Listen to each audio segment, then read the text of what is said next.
Bonjour à toutes et à tous et bienvenue sur Grand Lille TV. Aujourd'hui, nous sommes en compagnie du président régional du CJD, le Centre des jeunes dirigeants, Franck Sprecher. Bonjour. Bonjour.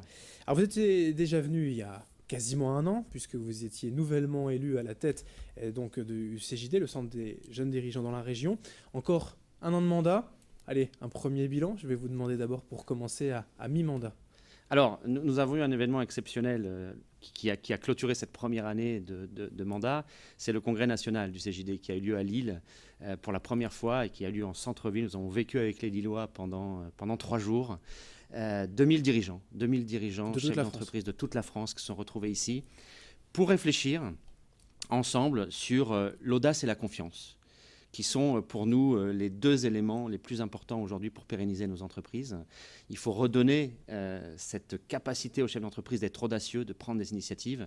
Et pour cela, eh bien, il doit avoir confiance. Ce sont ces deux notions-là et les réflexions que nous avons menées qui vont nous permettre de déployer en deuxième année de mandat nos expérimentations. Mais toutes ces réflexions, on arrive avec un livre blanc peut-être, à l'arrivée, quelque chose comme ça, des propositions. Comment on peut les appliquer? Est-ce que vous avez la liberté de les appliquer? Alors bien sûr, on a la liberté de les appliquer et la liberté d'entreprendre, la liberté d'innover dans nos entreprises est une valeur du CJD. Et donc par exemple, on se préoccupe très fortement aujourd'hui de l'accès de nos entreprises à la commande publique. Les dossiers d'appel d'offres publics sont de plus en plus étoffés, de plus en plus globalisés et donc de plus en plus difficiles à aborder pour nos chefs d'entreprise. Donc on travaille là-dessus avec le territoire, avec les décideurs, pour leur rappeler la nécessité pour les PME de pouvoir être présentes sur le territoire, pour être performantes sur le territoire, et donc de pouvoir toujours avoir accès à cette commande publique. C'est de plus en plus compliqué en fait de répondre aux appels d'offres, c'est de plus en plus exigeant. Oui, c'est de plus en plus exigeant parce que la volonté est de globaliser. Un appel d'offres de l'État qui est sorti tout à fait récemment, qui était alloti jusqu'à aujourd'hui pour toute notre région, a été globalisé. C'est près de 300 sites à chiffrer, avec bien sûr des disparités très importantes et un catalogue de services demandés très très important, et ça devient inaccessible pour une PME parce que les moyens à mettre en place sont beaucoup trop importants. Mais alors vous avez la volonté, l'envie, mais après il y a les lois forcément, et puis voilà, des choses à changer. Ça c'est une discussion de longue haleine. Oui, mais vous savez, je pense qu'on est là, ça a toujours été dans l'ADN du CJD de faire bouger les lignes et de se dire c'est possible. Voilà, de ne pas critiquer le monde tel qu'il est aujourd'hui, mais d'imaginer le monde de demain.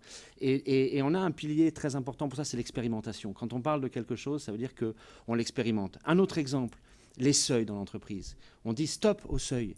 Juste un chiffre. Quand on passe de 49 à 51 personnes dans l'entreprise, c'est 4% de résultats nets en moins.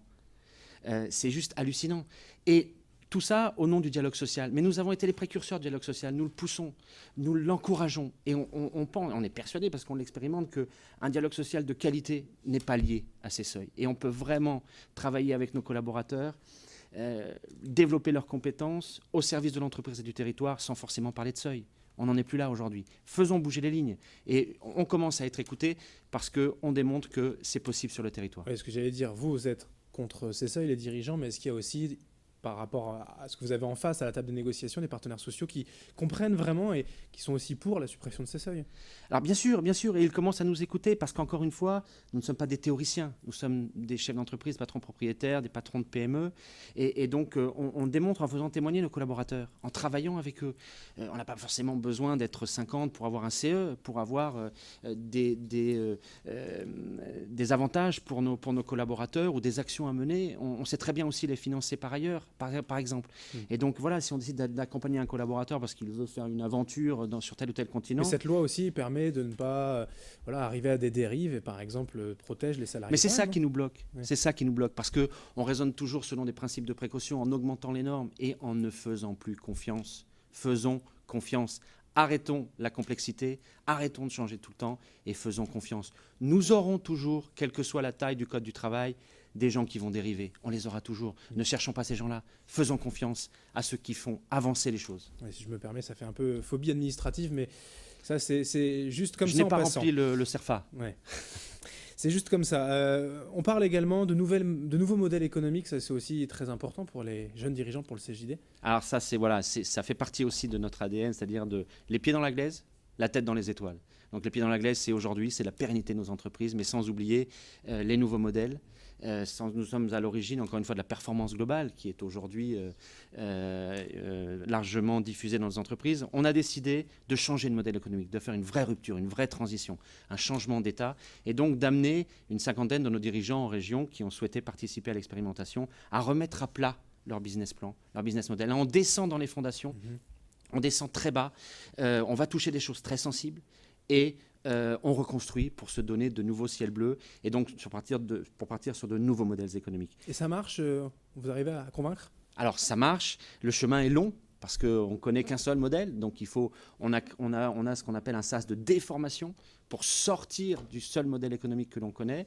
50 chefs d'entreprise sont sur le chemin aujourd'hui, certains sont très avancés et commencent à avoir de nouvelles opportunités, c'est le plus important. Et puis, exemplarité de notre région, la région Nord-Pas-de-Calais a montré l'exemple. Aujourd'hui, cette expérimentation est partie en PACA, en Rhône-Alpes, en Loire-Atlantique, et nous avons des dirigeants de notre région qui vont témoigner là dans les prochains mois, donc en PACA, en Rhône-Alpes, en Loire-Atlantique, qui vont aller témoigner et entraîner d'autres dirigeants dans cette démarche. Et ça, c'est encore une fois une belle exemplarité de notre région qui est capable aussi de sortir, de faire bouger les lignes, de sortir sentier battu. Merci Franck Sprecher d'être venu Merci nous parler de toute l'actualité des jeunes dirigeants dans la région. Vous êtes le président régional du CJD. Merci. Merci.